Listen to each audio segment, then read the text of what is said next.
오늘은 복음을 알고 성령의 충만함을 입어 제자로 살기라는 제목으로 이 시간 하나님 말씀 나누겠습니다. 우리 이제 새해가 밝았는데요. 그런데 또 여전히 이제 대한민국이 저는 또 어두움 가운데 있는 것 같아서 너무 안타까운데요. 더욱이 이제 지난주 오후에 저는 이제 뉴스를 보고 전남 무안공항에서 제주항공 비행기 착륙할 때 또 폭발 사고가 있었다는 것을 알게 됐는데요.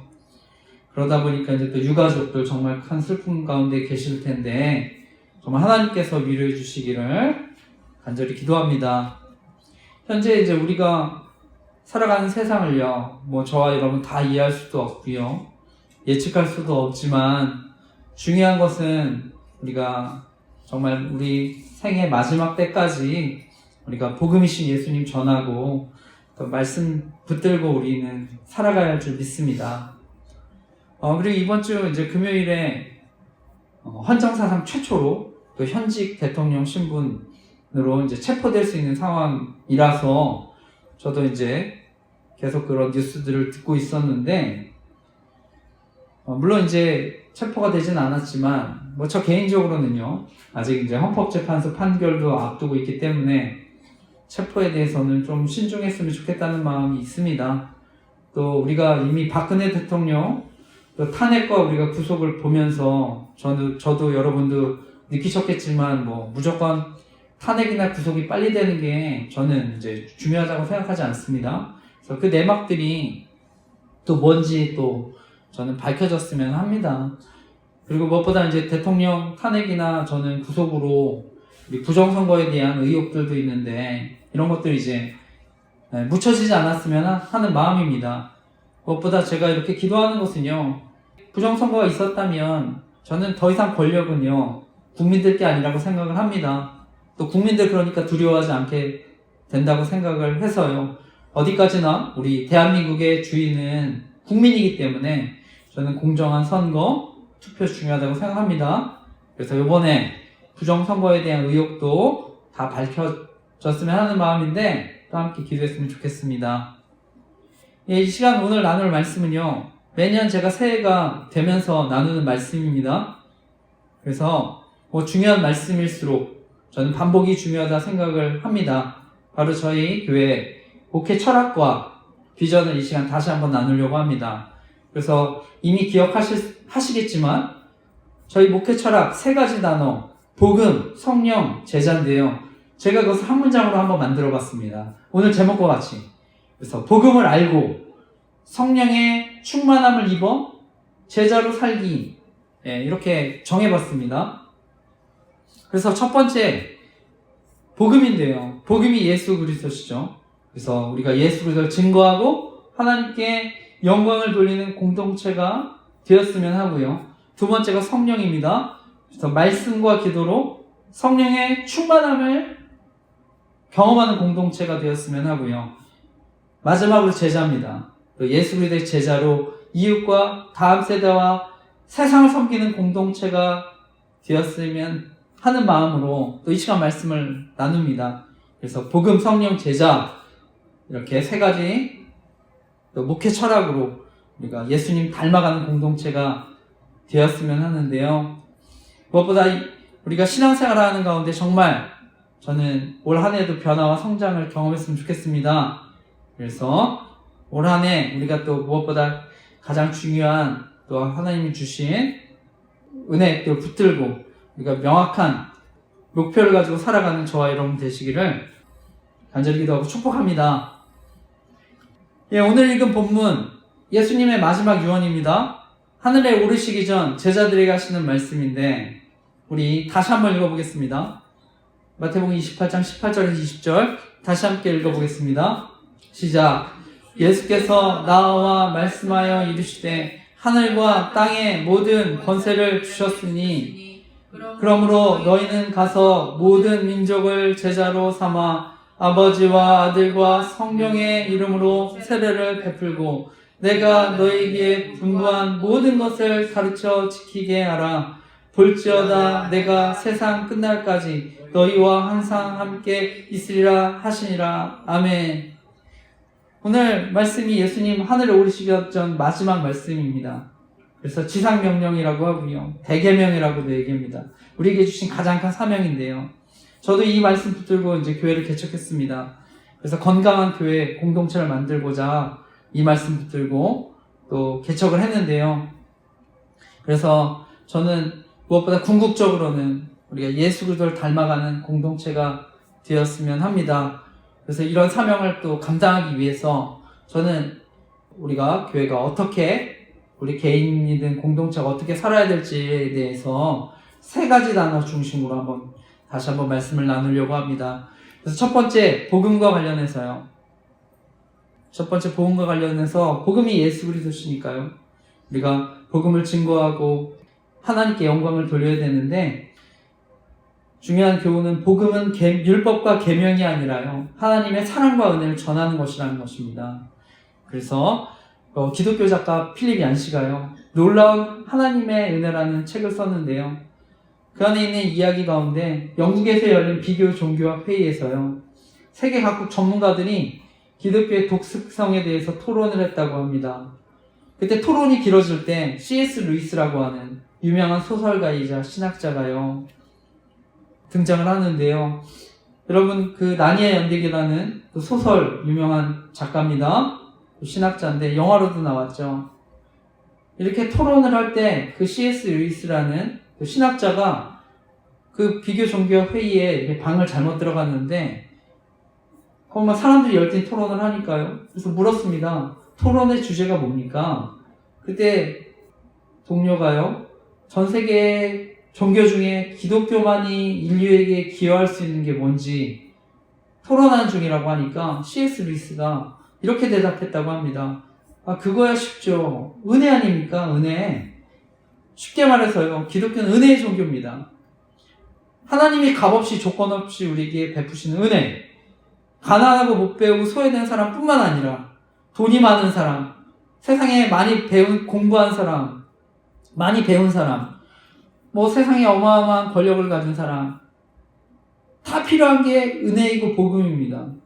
그런데 이 은혜는요, 우리의 본성과는 반대되는 개념입니다. 일반적으로는요, 내가 뭔가 해서 노력해서 성취해서 우리 어떤 신적인 존재한테 사랑을 입는다고 생각하는데요. 기독교는 그렇지 않습니다. 우리 기독교는 하나님이 직접 성취하시고 이루신 바로 그 구원을요. 우리에게 조건 없이 베푸시는 은혜입니다. 이것이 바로 하나님의 선물이고요. 이것이 기독교에서 말하는 복음인 것입니다. 그래서 복음이 율법과 계명이 아니라 바로 하나님의 사랑과 은혜라고 하는 것입니다. 바로 이런 하나님의 사랑과 은혜를 경험해야 우리에게 진정한 변화가 일어난다고 하는 것입니다. 우리가 보통 우리 부모님들이요. 자녀들에게 잘 되라고 우리가 훈계도 하고 가르치지 않습니까? 그런데요.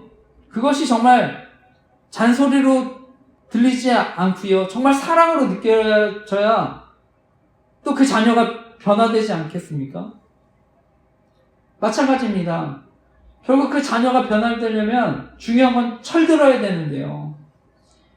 마음이 변화되어야 되는 것입니다. 우리 하나님은요. 우리에게 율법과 계명을 주셨습니다. 하나님의 자녀로 백성들로 살아가라고. 근데 정말 그게 하나님의 사랑과 그 관심으로 우리가 받아들여지기 위해서는요. 저와 여러분이 변화되어야 되는 것입니다. 철들어야 하는 것입니다. 하나님의 사랑과 은혜를 우리가 깊이 알아야 되는 것입니다. 바로 그것이 복음의 은혜입니다. 그렇기 때문에 저와 여러분 바로 그러한 복음의 은혜를 경험해야 하는 줄 믿습니다. 하나님의 사랑과 용서를 우리가 경험해야 하는 줄 믿습니다. 요한복음에 보면은요. 간음하다가 현장에서 붙잡혀 끌려온 여인이 있습니다. 요한복음 8장 10절 11절 말씀인데 이건 제가 읽겠습니다. 예수께서 일어나사 여자 외에 아무도 없는 것을 보시고 이르시되 여자여 너를 고발하는 그들이 어디 있느냐 너를 정죄한 자가 없느냐 대답하되 주여 없나이다. 예수께서 이르시되 나도 너를 정죄하지 아니하노니 가서 다시는 죄를 범하지 말라 하시니라. 아멘. 말씀해 보면 가늠한 여인이 등장하는데요. 불륜을 저지르다가 붙잡혀있는 여인, 죄를 범하지 말라고 하십니다. 그런데 죄를 범하지 말라고 하시기 이전에 먼저 어떤 말씀하십니까? 나도 너를 정죄하지 아니하노니. 나도 너를 정죄하지 아니하노니. 우리 다시 말하면요, 예수님은 죄를 범하지 말라고 하시기 전에 먼저 정죄하지 않겠다고 말씀하십니다. 나도 너를 정죄하지 아니하노니. 따라서 저와 여러분, 먼저 정죄받지 않는 은혜, 이것이 먼저인 줄 믿습니다. 바로 저와 여러분도요, 바로 그런 은혜를 또 경험했기 때문에 이 자리에 있는 줄 믿습니다. 그래서 저 사망과 저주에서 우리가 구원받을 줄 믿습니다. 그리고 또 성경에 돈 많은 세리장 삭개오가 나오는데요. 당시 세리라는 직업은요, 세금을 이제 징수하는 사람이었습니다. 그래서 로마의 지배를 받던 사회에서 로마의 권력을 등에 업고 과도하게 세금을 걷었는데요. 그러니까 세리는요, 이 당시 유대인들에게 증오와 멸시의 대상이었습니다. 그래서 사회에서는 매국노였고요, 죄인의 대명사였습니다.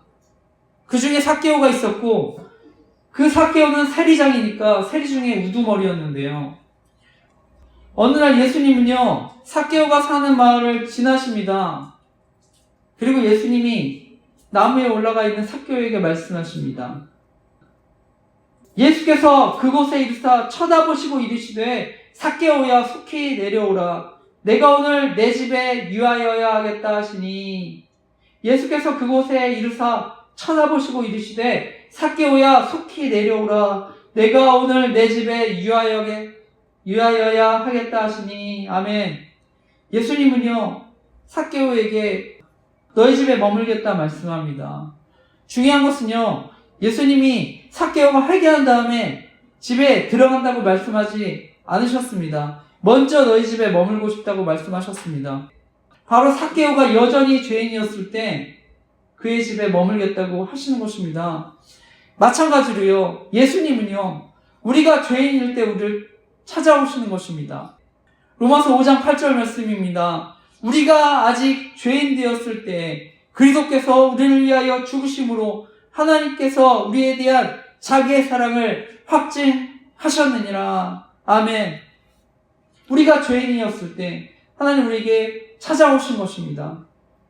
그래서 삭개오는요, 나중에 그의 삶이 바뀌게 되는 것이었는데요. 그러니까 나중에 재산의 절반을 가난한 사람들에게 나눠주고요, 속여서 빼앗은 게 있다면 4배를 주겠다고 하는 것인데, 저는 이것이 진정한 복음의 원리인 줄 믿습니다. 바로 하나님이 저와 여러분의 인생 가운데 찾아오셔야 우리가 하나님의 은혜를 경험해야, 하나님의 조건 없는 사랑을 경험해야 우리가 변화되는 줄 믿습니다. 그리고 이러한 바로 하나님의 사랑을 경험한 사람, 저는 잊지 못한다 생각합니다. 성경의 사도 바울은요, 예수님 만나기 전까지 믿는 사람들 핍박하고 또 심지어 죽이던 사람이었습니다. 그런데 그가요, 다메섹에서 살아있는 그 예수님 만납니다. 그리고 나중에 그가 하는 고백입니다. 디모데전서 1장 12절에서 14절 말씀인데, 이거 우리 같이 한번 찾아서 읽어보겠습니다. 디모데전서 1장 12절에서 14절 말씀, 우리 이건 찾아서 함께 읽어보겠습니다. 디모데전서 1장 12절에서 14절 말씀 같이 함께 읽겠습니다. 시작.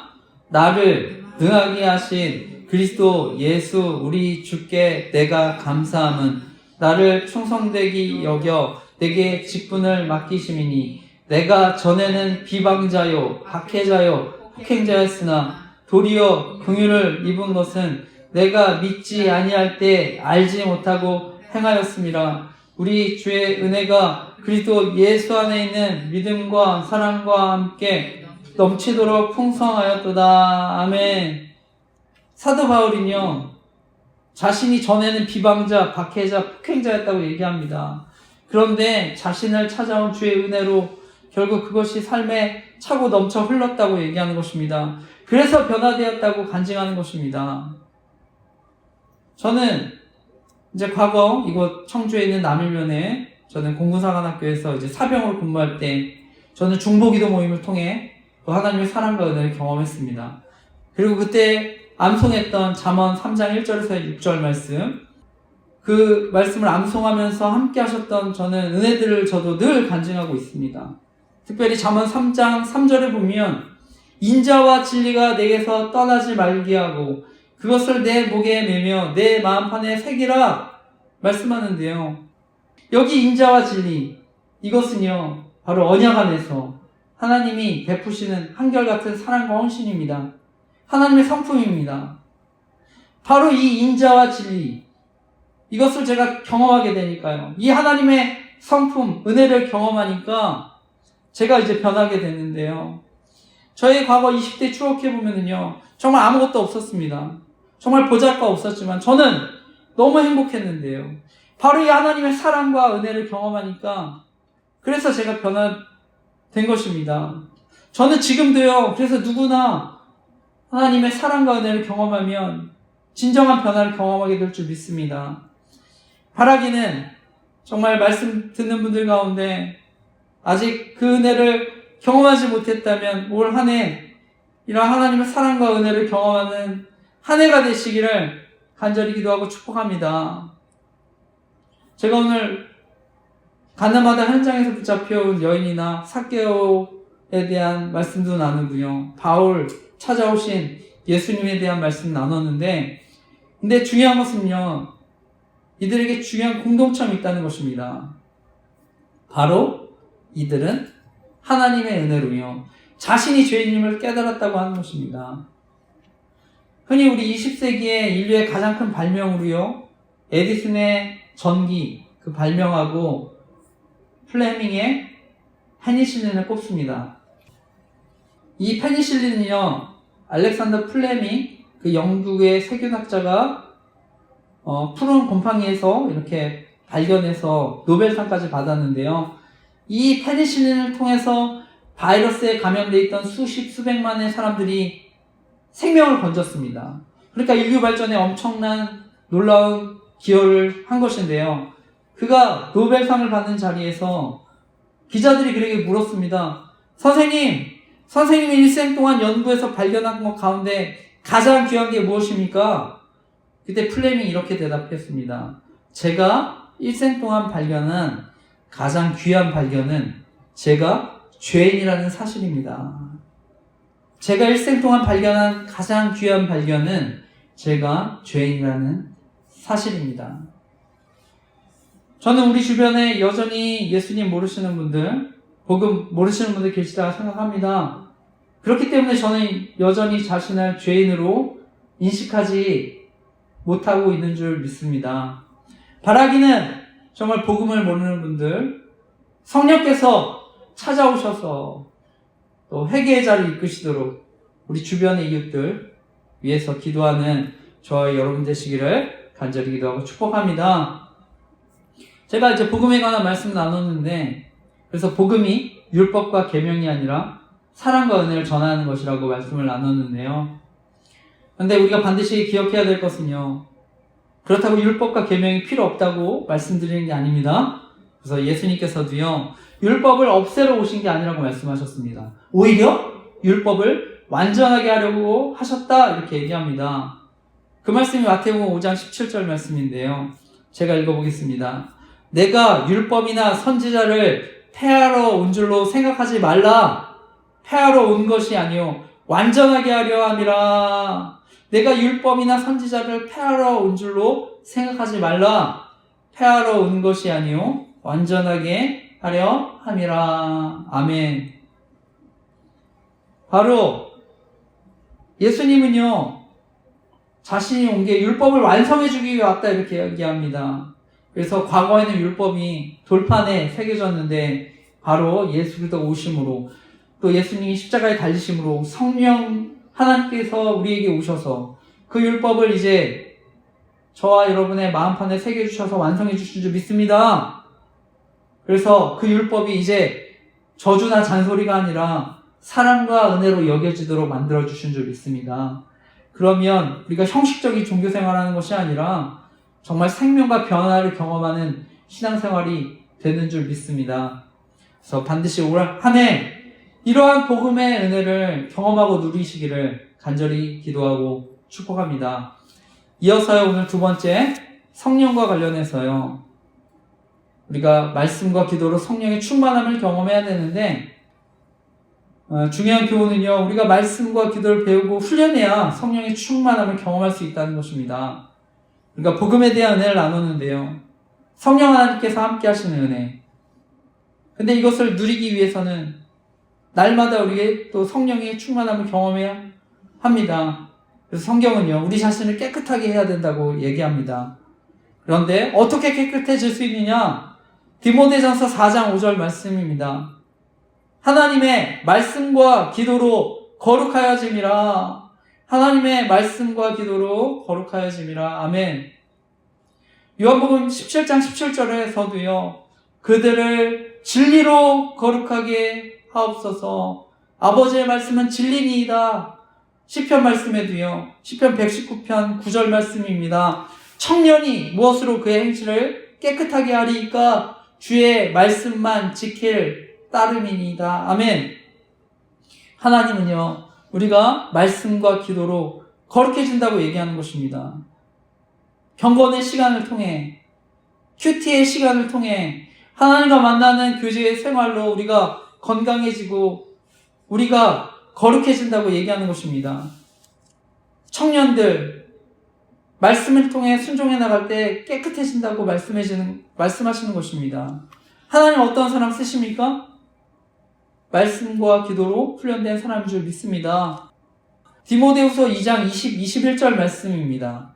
큰 집에는 큰 그릇과 은그릇뿐 아니라 나무 그릇과 질그릇도 있어 귀하게 쓰는 것도 있고 천하게 쓰는 것도 있나니 그러므로 누구든지 이런 것에서 자기를 깨끗하게 하면 귀히 쓰는 그릇이 되어 거룩하고 주인의 쓰심에 합당하며 모든 선한 일에 준비함이 되리라. 아멘. 말씀합니다. 하나님은요, 금이나 은그릇이 아니라 깨끗한 그릇을 쓰신다고 하십니다. 어떤 사람이 가진 재는 능력을 보는 것이 아니라 거룩한 사람이냐 아니냐를 보신다고 하는 것입니다. 세상은요, 우리의 이력, 스펙을 보지만 하나님은 성령의 충만함을 입은 사람이냐 아니냐를 보시는 줄 믿습니다. 구약에 보면은요, 모세의 후계자로 여호수아라고 하는 사람이 등장합니다. 우리 잘 아는 대로 모세는요, 이스라엘 백성을 이끌고요, 이집트를 나오면서 막 홍해도 가르고 또 율법도 전해줬던 사람입니다. 그런 모세가 죽고 이제 여호수아가 지도자로 세워지는데요, 그 지도자로 세워진 여호수아에게 하나님 말씀하십니다. 여호수아 1장 6절에서 8절 말씀입니다. 강하고 담대하라. 너는 내가 그들의 조상에게 맹세하여 그들에게 주리라 한 땅을 이 백성에게 차지하게 하리라. 오직 강하고 극히 담대하여 나의 종 모세가 내게 명령한 그 율법을 다 지켜 행하고 우로나 좌로나 치우치지 말라. 그리하면 어디로 가든지 형통하리니 이 율법책을 내 입에서 떠나지 말게 하며 주야로 그것을 묵상하여 그 안에 기록된 대로 다 지켜 행하라. 그리하면 내 길이 평탄하게 될 것이며 내가 형통하리라. 아멘. 하나님은 여호수아에게 말씀을 밤낮으로 묵상하고 지켜 행하라고 말씀하십니다. 그러면 내 길이 평탄하게 될 것이고 형통할 것이라고 말씀합니다. 여호수아는요, 바로 하나님 말씀에 순종해서 정말 놀라운 일들을 그래서 이후에 이루게 되는 것입니다. 아말렉을 정복하고 요단을 건너고 가나안을 정복하는 놀라운 위협을 달성합니다. 바로 근데 여호수아가 이렇게 할 수 있었던 것, 저는 말씀과 기도의 훈련인 줄 믿습니다.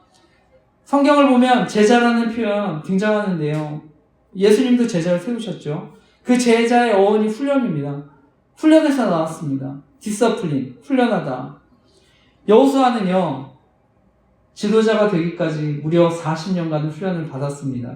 그리고 저는 지도자가 돼서도 끊임없이 말씀과 기도를 훈련한 줄 믿습니다. 우리가 당장에 내가 말씀 보고 기도한다고 뭐가 달라지나 할 수 있지만요. 제가 분명히 말씀드릴 수 있는 것은요.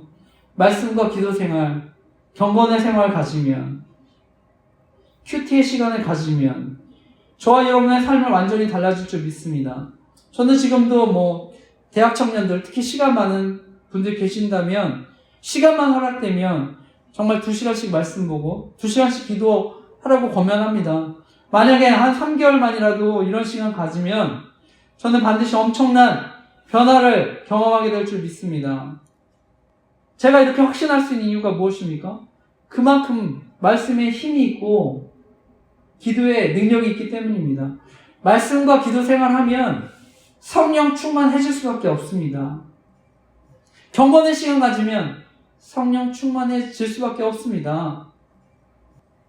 저는 이제 대학 청년 시절 사나이교회에서 이제 제자 훈련 받고요. 또 리더로도 섬겼었는데 오카노 목사님 한국교회 제자 훈련 철학으로 교회를 건강하게 만드셨는데, 그리고 제가 이제 나중에 목회자의 길을 가면서 제자 훈련 지도자 세미나, 칼 세미나라고 하는데 거기에 이제 참여할 수 있는 기회가 있었습니다. 그때 이제 옥 목사님 돌아가셨지만 살아계실 때 강의하셨던 그 강의를 제가 영상으로 들었는데, 제가 그때 분명하게 다시 한번 확신했던 것은요, 바로 옥 목사님이요, 경건의 훈련을 통해서 사람들 훈련하면 변화된다는 것 저는 분명히 알았다 생각합니다. 그래서 내비게이터를 비롯한 선교단체 이제 훈련 방식을 연구하시고요. 그래서 교회에 이제 적용할 수 있도록 기도하시면서 이제 훈련하신 것인데요. 저는 사람마다 느끼기에 다를 수는 있지만 저는 하나님 깊이 만난 시간 통해 반드시 우리의 믿음과 신앙 잘한다고 믿습니다. 그리고 때가 되면 하나님 반드시 열매 맺게 하시고 저와 여러분 사용하시는 줄 믿습니다. 하나님과 함께하는 시간을 통해서 우리 자신을 먼저 무엇보다 살리고 변화시키고 나아가 가정, 이웃, 저는 세상을 또 변화시키는 데 사용하실 줄 믿습니다. 저희 교회는요, 또 말씀과 기도 훈련, 그리고 또 감사일기, 설교 노트 또는 묵상 노트 쓰기 교회 또 훈련도 권하고 있습니다. 그래서 바라기는 또 하나님과의 경건의 시간도 가지시고 또 감사일기도 한번 기록해 보시고 또 예배와 설교 때 받은 또 은혜들을 설교 노트 또는 묵상 노트에 꾸준히 기록해 보시기 바랍니다. 그러면 반드시 그 가운데 하나님의 또 사랑과 인도하심을 경험하게 될 줄 믿습니다. 마지막으로 제자와 관련해서요. 우리가 예수 그리스도의 제자로 이웃과 다음 세대, 세상을 섬겨야 하는 공동체가 되어야 하는데 중요한 것은 교회에서 섬김의 기쁨을 경험하고요. 이웃과 다음 세대, 세상을 섬겨야 한다는 것입니다. 그래서 마가복음 10장 45절 말씀에 예수님이 이 땅에 오신 목적이 나옵니다. 마가복음 10장 45절. 인자가 온 것은 섬김을 받으려 함이 아니라 도리어 섬기려 하고 자기 목숨을 많은 사람의 대속물로 주려 함이니라. 인자가 온 것은 섬김을 받으려 함이 아니라 도리어 섬기려 하고 자기 목숨을 많은 사람의 대속물로 주려 함이니라. 아멘. 예수님은요, 섬김을 받으려 함이 아니라 섬기러 오셨다고 얘기합니다. 근데 중요한 것은요, 예수님이 섬기러 오실 때 종의 모습으로 오셨다는 것입니다. 그것이 빌립보서 2장 6절에서 8절 말씀인데요. 그는 근본 하나님의 본체시나 하나님과 동등됨을 취할 것으로 여기지 아니하시고 오히려 자기를 비워 종의 형체를 가지사 사람들과 같이 되셨고 사람의 모양으로 나타나서 자기를 낮추시고 죽기까지 복종하셨으니 곧 십자가에 죽으심이라. 아멘. 빌립보서에 섬기러 오셨는데 예수님은 종의 형체를 가졌다고 얘기합니다. 이사야 52, 53장 말씀도요, 앞으로 고난받을 메시아가 종의 모습으로 오실 거라고 얘기합니다. 여기서 종은요, 그냥 집안의 하인이나 집사의 그런 개념이 아닙니다. 에베드, 히브리어로 노예입니다. 노예. 종이 아니라 노예. 세상을 구원하실 메시아가 노예로 오실 거라고 얘기한 것입니다. 노예처럼 무시당하고 멸시당하고 조롱당하고 침배침 당하고 채찍에 맞을 거라고 얘기한 것입니다. 실제로 예수님이 이 땅에 오셨을 때 죄도 없는데 노예처럼 무시당하고 멸시당하고 침뱉음 당하고 채찍에 맞아서 나중에 십자가에 달려 죽으신 것입니다. 바로 죄의 노예였던 우리를 구원하시기 위해 노예가 되신 것입니다. 그리고 그 피값으로 우리가 참된 자유를 누리게 된 줄 믿습니다. 그래서 우리가 노예에서 자유한 사람들이 됐는데요. 갈라디아서 5장 13절 말씀입니다. 형제들아 너희가 자유를 위하여 부르심을 입었으나 그러나 그 자유로 육체의 기회를 삼지 말고 오직 사랑으로 서로 종노릇하라. 형제들아 너희가 자유를 위하여 부르심을 입었으나 그러나 그 자유로 육체의 기회를 삼지 말고 오직 사랑으로 서로 종노릇하라. 아멘. 하나님 우리에게 자유하게 하셨는데요. 스스로 노예가 되셔서 우리를 자유하게 하셨는데요. 그 이유가 무엇입니까? 우리 보고 자유를 욕망의 기회로 삼지 말고 섬기라고 하신 것입니다. 그리고 또 우리가 중요한 것은요. 섬길 때 우리 진정한 우리의 기쁨과 가치를 또한 발견할 수 있다는 것입니다. 그 자유로 우리가 섬길 때 기쁨을, 행복을 발견할 수 있다는 것입니다. 빌립보서 2장 4절 말씀입니다. 각각 자기 일을 돌볼 뿐더러 또한 각각 다른 사람의 일을 돌보아 나의 기쁨을 충만하게 하라. 아멘. 우리는 늘 기쁨, 성공의 행복 여기에 목말라 있습니다. 그런데요.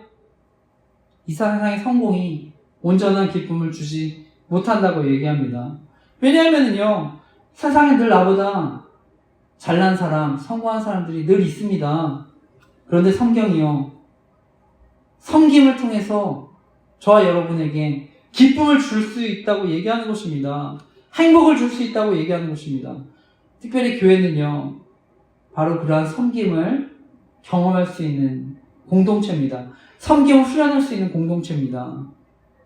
저는 지금까지 제가 이렇게 성장할 수 있었던 것도 바로 이런 교회 공동체를 통해서 섬김의 훈련을 경험했기 때문인 줄 믿습니다. 그렇기 때문에 저는 섬김이 저와 여러분에게 축복이고 기회인 줄 믿습니다. 무엇보다 우리 교회가 저와 여러분을 향한 그래서 하나님의 축복의 통로가 되는 줄 믿습니다. 그런데요, 단순히 이런 섬김이 우리에게 행복과 기쁨을 주는 것뿐만이 아니라 또 이렇게 섬기는 사람은요, 건강하고 오래 사는 축복까지 누리게 된다고 하는 것입니다. 미국 코넬대에서요, 코넬대 연구팀이 기혼 여성 313명의 건강을요, 30년간 추적했다고 합니다.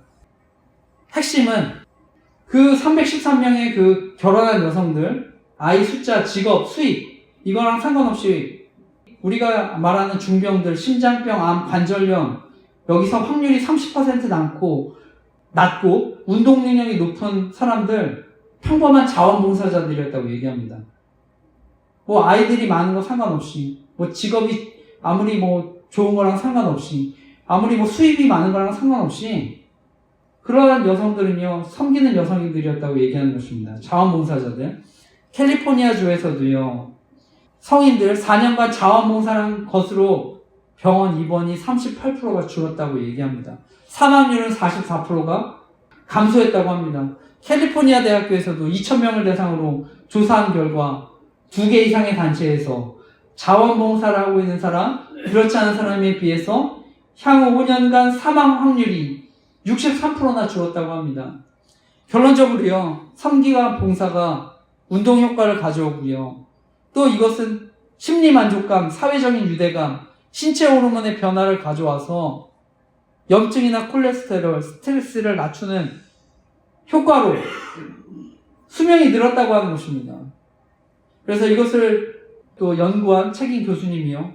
결국 남을 돕는 행위가 자기 자신을 돕는 행위였다고, 이것이 건강과 장수의 비결이라고 밝혔는데, 바라기는 우리가 섬김을 통해 우리 개인, 우리 이웃, 또 교회의 섬김을 통해 기쁨과 행복, 또 장수의 축복까지 누리시기를 간절히 기도하고 축복합니다. 무엇보다 이 땅에서 섬김을 통해 우리가 공동체 안에서 또 천국을 경험하시기를 간절히 기도하고 축복합니다. 그리고 이러한 기쁨을 가지고 계속해서 이웃과 세상과 다음 세대를 섬기시기를 간절히 기도하고 축복합니다. 아멘.